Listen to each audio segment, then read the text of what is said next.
আপনি সে আওয়ামী স্টাইলের কথা এখন শুরু করেছেন কেন?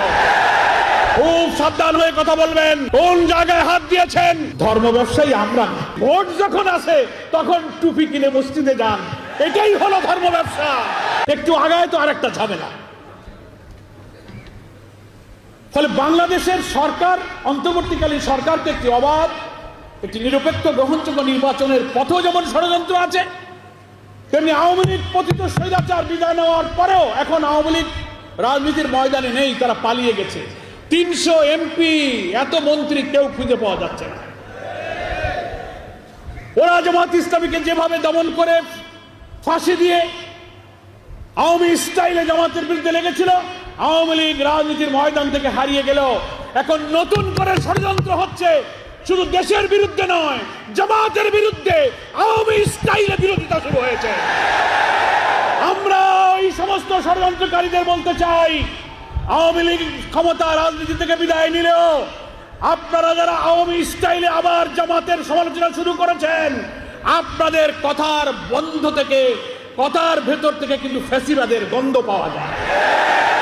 ওরা জামাত ইসলামীকে ধর্ম ব্যবসায়ী বলেছিল, ওরা স্বাধীনতা বিরোধী বলেছিল, ওরা ৭১ বলেছিল। আপনি সে আওয়ামী স্টাইলের কথা এখন শুরু করেছেন কেন?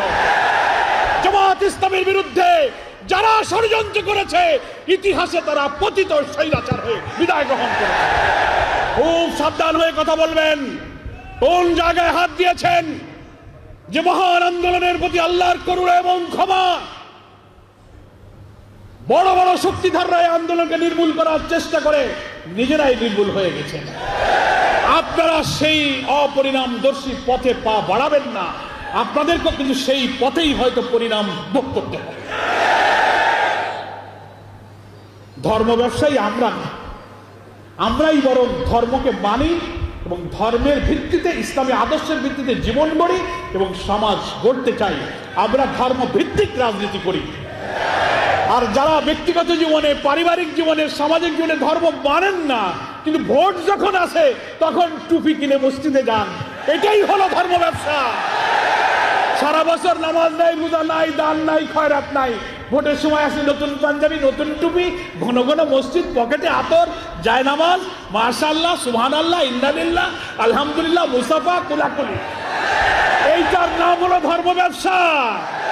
আমরা ভোটের সময় ধর্ম মানি না, সারা বছর 12 মাস আল্লাহর গোলামি করি, 12 মাস আল্লাহর ইবাদত করি।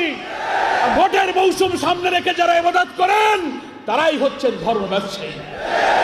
স্বাধীনতার 53 বছর পর স্বাধীনতার পক্ষ বিপক্ষ ধোয়া তুলে জামাত ইসলামীকে যদি সাইজ করতে চান, তো যারা সাইজ করতেছেন তারাই সাইজ হয়ে গেছে। স্বাধীনতার 53 বছর পর এই জাতির মধ্যে কোন প্রশ্ন তুলে অনৈক্য বিভেদ তৈরি করার এই ষড়যন্ত্রকে আমরা দেশের বিরুদ্ধে ষড়যন্ত্র মনে করি। দুঃখের সাথে বলতে চাই, বাংলাদেশের স্বাধীনতার অনেক পরে স্বাধীন হওয়া মালয়েশিয়া, সিঙ্গাপুরে, এখন আমরা তো শুরু করেছি, কিন্তু আমাদের সামনে দুইটা চ্যালেঞ্জ। একটা হলো অন্তর্বর্তীকালীন সরকার ক্ষমতায় এসে নতুন নির্বাচনের জন্য একটা পথে যাত্রা শুরু করেছেন। কি বলেন? 5 মাস হলো ক্ষমতায় আসার পরপরই একটার পর একটা চ্যালেঞ্জ। কি দেখছেন না আপনারা? 4টা প্রতি বিপ্লবের চেষ্টা করা হয়েছে। পাল্টা কু, জুডিশিয়াল কু, আনসার কাণ্ড, এই দাবি সেই দাবি, হিন্দু মুসলিম বৌদ্ধ ভাইদেরকে নিয়ে রাজনৈতিক খেলা, সচিবালয়ে আগুন। এ সরকারকেও স্বস্তির সাথে দেশ চালাতে দিচ্ছে না। অসংখ্য নেতাদেরকে গ্রেফতার করে বৃদ্ধ বয়সে তিলে তিলে কারাগারে মৃত্যুর মুখে ঠেলে দেওয়া হয়েছে এবং আমাদের প্রিয় 5 জন নেতাকে ফাঁসিতে ঝুলিয়ে হত্যা করা হয়েছে। আমাদের সব আন্দোলন সংগ্রামকে তছনছ করে দিয়ে আমাদেরকে তারা মনে করেছিল যে এদেশে শুধু হাসিনাই যতদিন বেঁচে থাকবে সেই শুধু দেশ শাসন করবে। মানুষ হতাশ হয়ে গিয়েছিল। 3টা নির্বাচনে মানুষ ভোট দিতে পারে না, কোনো আন্দোলন সফল হয় না, হরতাল সফল হয় না, বিক্ষোভ সফল হয় না, জোট সফল হয় না। মানুষ আমাদের, আপনাদের রাস্তাঘাটে দেখলে জিজ্ঞেস করত যে আপনারা কি করলেন, এ বোধহয় আর যাবে না, এ মরে না যাওয়া পর্যন্ত বিদায় হবে না। কি এরকম কথা বলতো না? কত মানুষ যে চোখের পানি ফেলেছে, সেজদায় গিয়ে অশ্রুসিক্ত হয়েছে। দেশে বিদেশে প্রবাসী বাংলাদেশি এবং ইসলামী আন্দোলনের বন্ধুরাও আমাকে ফোন করে বলেছে, কাবার চত্বরে আল্লাহর কাছে গিয়ে কেঁদেছে আল্লাহর ঘর ধরে, এই জালেম থেকে আল্লাহ তুমি দেশকে হেফাজত করো।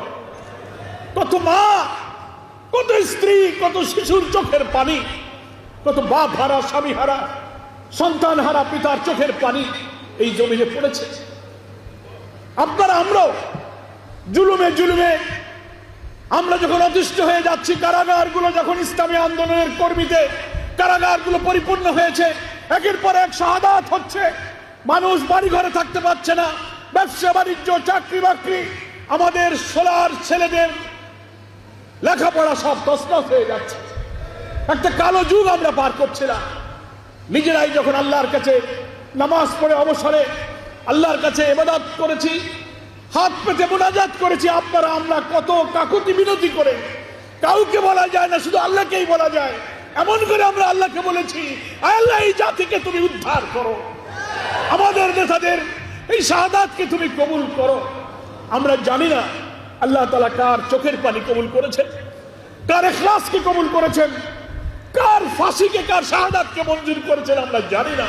কিন্তু 24-এর 5 আগস্ট আসমানের মালিক আমাদের রব আসমান থেকে জাতির জন্য করুণা এবং রহমতের ধারা নাজিল করলেন।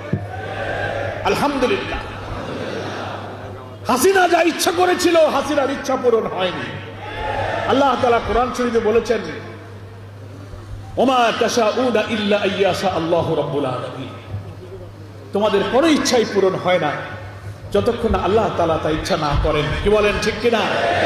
ও চেয়েছিল বাংলাদেশ থেকে ইসলামী আন্দোলন, ইসলামী শক্তিকে নির্মূল করে দেবে। যতদিন বেঁচে থাকবে কর্তৃত্ববাদী ফ্যাসিস্ট, সে একাই শাসন করবে, তার দল, তার পরিবার, তার সিন্ডিকেট ছাড়া ব্যবসা বাণিজ্য, চাকরি, পেশা, লেখাপড়া, ঠিকাদারি, কর্তৃত্ব আর কারো চলবে না, সেই শুধু করবে। এই কর্তৃত্ববাদী ফ্যাসিবাদের দিকে দেশ ধাবিত হয়েছিল। কিন্তু 17-18 বছরের চোখের পানি আন্দোলন, কষ্ট ত্যাগ, নিরপরাধ নিরীহ আল্লাহর নেক বান্দাদের ফাঁসিতে ঝুলিয়ে হত্যা করা হয়েছে। যারা জীবনে একটা মিথ্যা কথা বলে নাই, একটা টাকা হারাম খায় নাই, কাউকে কষ্ট দেয় নাই, 70-80-90 বছর বয়সে বৃদ্ধদেরকে তুমি হত্যা করেছো, ফাঁসিতে ঝুলিয়ে দিয়েছো। আল্লাহর আরশ কেঁপে উঠেছে, কিন্তু হাসিনার হৃদয় কাঁপেনি।